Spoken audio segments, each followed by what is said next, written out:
No matter what anybody tells you, everything about this thing we do and call gambling that we absolutely love is cyclical. You're going to have streaks going in one way and then the other. You're going to have trends and slumps going one way and then the other. And ultimately, no matter what's working for you today, I assure you that around the corner, down around the bend, that switch is just waiting to happen. It's all cyclical. Look at the NBA playoffs, guys. The first 3 weeks of the playoffs, going into Saturday's action, all you had to do was bet the favorites, and my God, you were at like close to a 70% play because the chalks were 34-20 going into Saturday's action. And then Saturday, you had both underdogs winning the games outright. And for the weekend, the underdogs went 3-0-1 against the spread. Now, the push comes in to play with the Spurs Thunder game yesterday because the Spurs were a 1-point favorite early in the day. And then as the day progressed, the money came in on the Thunder, and it pushed that one to Oklahoma -1 to 1.5. So you have to count it as a push. A lot of guys in this business say, oh, you got to go by the closing line. Who the hell is betting the closing line? I just love that stupid reasoning. Nobody is betting the closing line. You don't grade games according to the closing line. Oh, it's easy, but you got to look at the time the line is moving and go to yourself, when were most people betting the game? Well, hell, if they were on the favorite, they were betting the Spurs early. If they really liked the Thunder, they were waiting till later in the game because you bet chalks early, you bet dogs late. So in that particular case, you count it as a push. So underdogs go 3-0-1 against the spread this weekend. And yet, the favorites are still 34-23-1. But from the simplest viewpoint, from me saying to you repeatedly over the years that in baseball, I look for pitchers, their last 3 starts, guys that are streaking both good and bad, and then look to go the other way. The same thing applies here. It is all cyclical. So don't be surprised suddenly if you start seeing the underdogs starting to be the play here as the playoffs continue.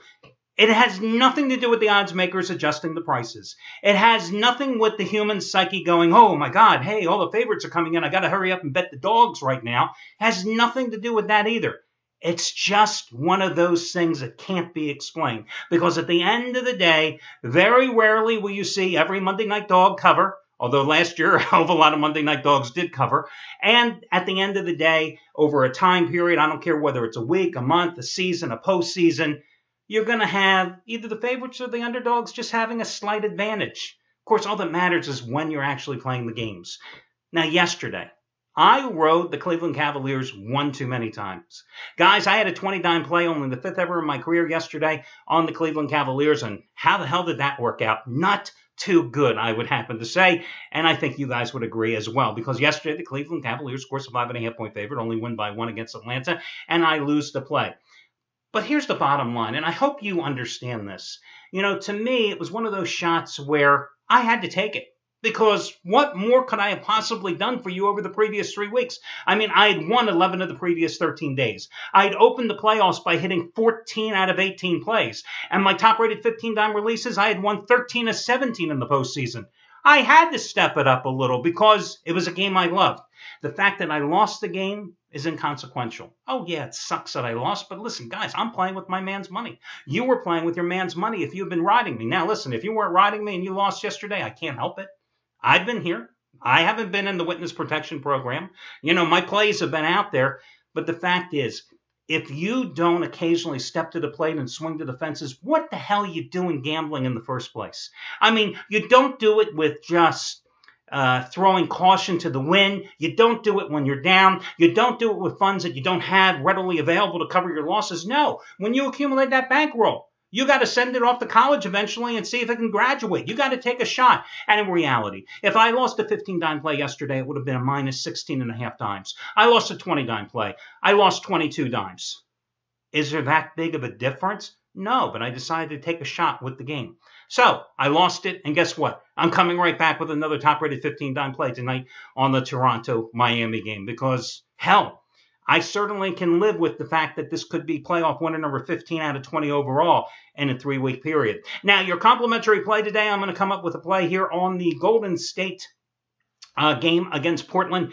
You know, the Warriors have been a team that haven't lost a lot of games this season. That's the bottom line. You know, through the course of the regular season and the postseason, they have not lost consecutive games. They only have 11 losses in the whole season, regular and postseason combined. One of those losses happened to be in the playoffs. Remember, game number 3, they lost at Houston, and then in game number 4, they came out and absolutely shellacked the Rockets. I think it was a 27-point margin of victory. Now, I don't anticipate anything like that happening going here tonight. But the fact is, if you look at that game on Saturday, what happened? Well, bottom line is, the Trailblazers played great at home. They hit every conceivable shot. They got great support for their stars, being Lillard and McCollum, and they won the game. And you know what? The Warriors can occasionally lose the game. They're 79-11 on the season. And again, they have not lost consecutive games. Even with Steph Curry sitting on the bench here tonight, I cannot possibly imagine the Warriors losing this game. Now, can they cover the spread? That's another story. It's a 4.5-point game, and I find it a very difficult game to bet on because we know that Curry is doubtful.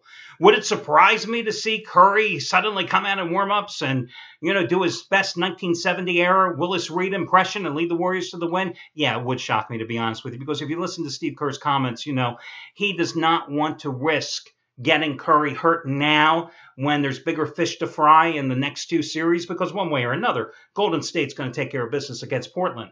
But if I'm looking at this game tonight, the only way I can play it is possibly to go with the Warriors. Yeah, I know, go with the Warriors, laying 4.5 points after they lost 120-108. That's the most points they had given up in 12 games. Hell, they'd only given up 120 more, I think, twice in their prior 20-some games.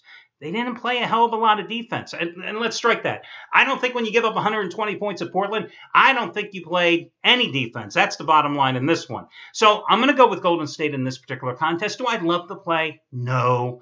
But listen, I had the Warriors in games number 1 and 2, and they were both 15 dime best bets. I came back with the Warriors in game number 3 as a free play, and was definitely on the wrong side of the stick there on Saturday, but I do think there's merit in playing Golden State tonight. So that'll do it, guys. I wish you well, and I'll talk to you again tomorrow when we do this one more time.